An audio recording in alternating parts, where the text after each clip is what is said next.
¿Alguna vez has sentido que hay fuerzas invisibles que influyen en casi todos los aspectos de tu vida diaria? Desde el café que tomas por la mañana hasta el teléfono inteligente que usas, pasando por las noticias que lees y las medicinas que consumes. Podría sonar como una teoría de la conspiración, pero la realidad es que un pequeño grupo de gigantes de la gestión de activos controlan participaciones significativas en las empresas que producen los productos y servicios que forman parte de nuestra vida rutinaria. Prepárate para explorar una realidad que desafía las nociones tradicionales sobre quién realmente tiene el control del mundo financiero.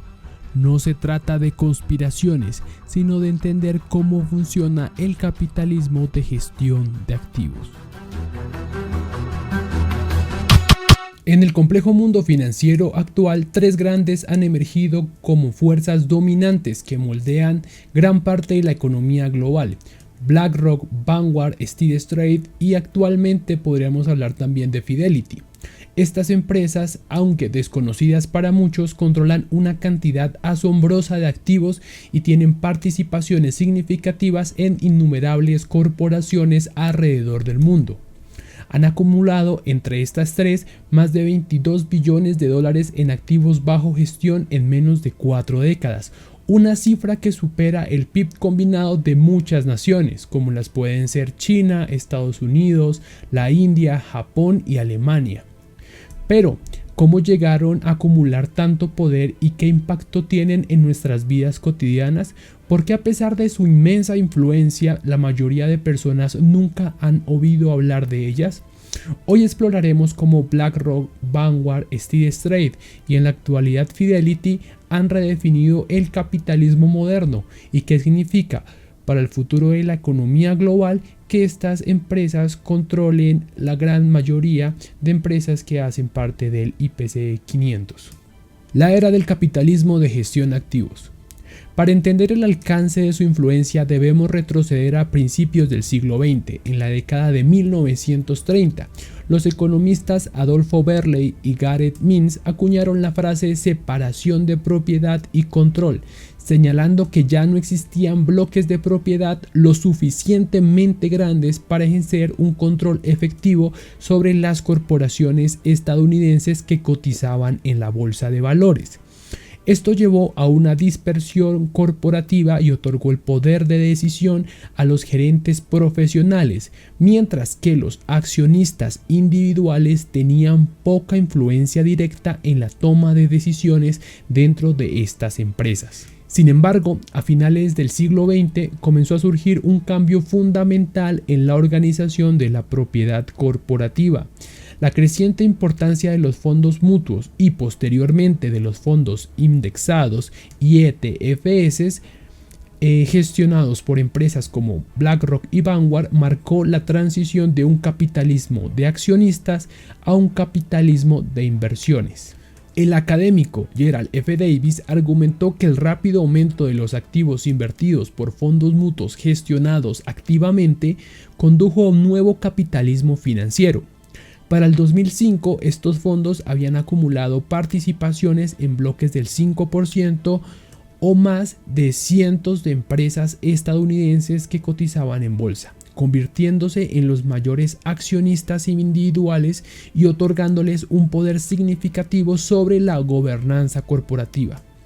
El poder de los grandes gestores de activos, cuando hablamos de BlackRock, Vanguard, State Street y como les comentaba también Fidelity, cuando hablamos de este poder nos referimos a su capacidad para influir en las decisiones corporativas y por ende en la dirección de la economía global. Los accionistas pueden ejercer su poder a través de tres mecanismos principales. El primero de ellos, el voto directo. Los dueños de estas acciones participan en las decisiones corporativas mediante los votos asociados a sus acciones. Los accionistas que poseen al menos el 5% de las acciones son altamente influyentes y aquellos con más del 10% son considerados miembros internos. Esto sucede, por ejemplo, en compañías como Amazon, Facebook, en donde, en este caso de Facebook Meta, en donde estas empresas combinadas poseen más del 10% y son considerados, según la legislación estadounidense, miembros internos. Una segunda opción, o la opción de salida que domina Wall Street Walker, se denomina si un gestor de activos vende una cantidad significativa de gestiones debido a una insatisfacción con la gestión de la empresa. Esto puede afectar negativamente el precio de las acciones y ejerce presión sobre la directiva en la toma de sus decisiones, con la cual ellos ejercen una influencia para que esas decisiones no se toman. También, como tercero, podemos hablar del compromiso directo. Los accionistas pueden expresar sus preocupaciones y sugerencias directamente a la gerencia. Esto que logra influenciar las decisiones sin necesidad de acciones públicas. Una encuesta reciente reveló que el 63% de los grandes inversores institucionales mantuvieron conversaciones directas con la gerencia en los últimos 5 años y el 45% de los inversores tuvo reuniones privadas con los consejos de administración sin la presencia de la gerencia. Esto demuestra cómo los grandes inversores de los gestores de activos utilizan su posición para influir en la dirección estratégica de la empresa, haciendo que sin la presencia de la gerencia puedan tomar decisiones sobre qué rumbo va a tomar la empresa a futuro. También podemos hablar de la amplitud y profundización de las participaciones. La influencia de estos gigantes no solo se debe al tamaño de sus participaciones individuales, que lo podríamos denominar como la profundidad, sino también al número de empresas en las que estos mismos invierten, que lo podríamos denominar la amplitud. Por ejemplo, Vanguard, BlackRock, Fidelity son con diferencia los mayores accionistas globales de empresas cotizadas, manteniendo participaciones significativas en miles de corporaciones en todo el mundo y en diferentes países. En el caso de Colombia, la gran parte, por ejemplo, en Estados Unidos, con un mayor número del 85% de participación en las empresas que cotizan en bolsa. BlackRock posee, por ejemplo, participación del 5% o más en la mitad de las empresas que cotizan en bolsa de los Estados Unidos, lo que equivale a más de 2.000 compañías, y eso en la actualidad es el doble. Este nivel de propiedad les otorga una posición única para influir en las decisiones corporativas a gran escala. Historia y fundador de BlackRock.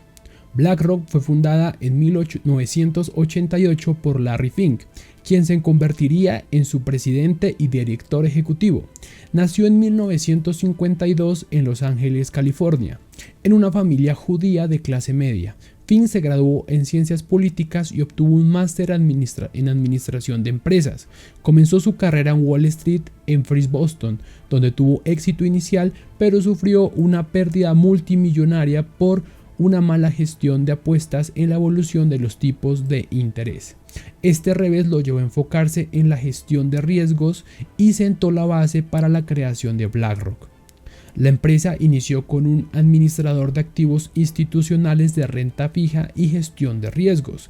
Creció rápidamente adoptando el nombre de BlackRock en 1992 y separándose de Blackstone en 1994. Para el año 2000 introdujo el software Aladdin, una herramienta de análisis de riesgo de alta potencia que se convirtió en el corazón de sus operaciones. La tecnología al servicio del poder de Aladdin operó a través de una red de más de 5.000 ordenadores, monitoreando millones de operaciones y analizando carteras las 24 horas del día. No solo evalúa riesgos, sino que también recopila datos confidenciales de instituciones financieras clave, otorgando a BlackRock una visión sin precedentes del panorama financiero global. Esta herramienta ha sido fundamental para que BlackRock se convierta en el gestor de activos más grandes del mundo. Su influencia es tal que tras la crisis financiera del 2008, el gobierno de Estados Unidos contrató a BlackRock para ayudar a resolver las consecuencias del colapso de hipotecas subprime, en las que irónicamente la empresa había tenido un papel significativo. El control silencioso en la actualidad de BlackRock es tan grande que cualquier banco en el mundo, incluyendo el Banco Industrial y Comercial de China, está influenciado por esta empresa. Su influencia también se extiende más allá de las finanzas, llegando a los medios de comunicación, la tecnología y la industria farmacéutica. Junto a Vanguard, BlackRock forma parte de las principales accionistas de empresas como Apple, Microsoft, Pfizer, Johnson & Johnson, Google, Meta, Twitter y Amazon. También controla participaciones significativas en medios de comunicación como son Fox, CBS, Comcast y Disney. Este control les otorga una capacidad sin precedentes para influir en información que consume el público y en las tecnologías que usamos a diario. Sin embargo, esta concentración de poder también ha generado críticas y preocupaciones sobre la falta de transparencia y el potencial conflicto de intereses. Muchas críticas y controversias han influido a BlackRock. Ha sido objeto de críticas por su impacto ambiental, ya que es uno de los principales accionistas en grandes compañías petroleras y de carbón. Aunque las empresas han intervenido en iniciativas de sostenibilidad, muchos cuestionan si estos esfuerzos son suficientes y si son simplemente una estrategia de relaciones públicas. Además, su entrada en el mercado chino en 2020, convirtiéndose en la primera empresa extranjera permitida en la industria de fondos mutuos en China, han generado preocupaciones sobre su colaboración con empresas estatales chinas y posible conflicto de intereses occidentales. Podemos definir que este nuevo capitalismo financiero y el crecimiento de empresas como BlackRock, Vanguard, State Street, también, como hablábamos hace un momento, de Fidelity, representan una transformación fundamental en el capitalismo moderno. Hemos pasado de un sistema donde la propiedad corporativa estaba dispersa y el control estaba en manos de gerentes profesionales a uno donde unos pocos gestores de activos poseen una parte significativa del mundo corporativo. Este capitalismo de gestión de activos plantea preguntas sobre el equilibrio del poder de la economía global y cómo se puede asegurar que este poder se utilice de manera responsable y beneficie también a la sociedad en general y no solo a un grupo pequeño de inversores que a través de los recursos públicos, por ejemplo, de la gestión de las personas que se van a pensionar, pues manipulen ciertas empresas y hagan movimientos en el mercado que vayan en función de sus propios intereses.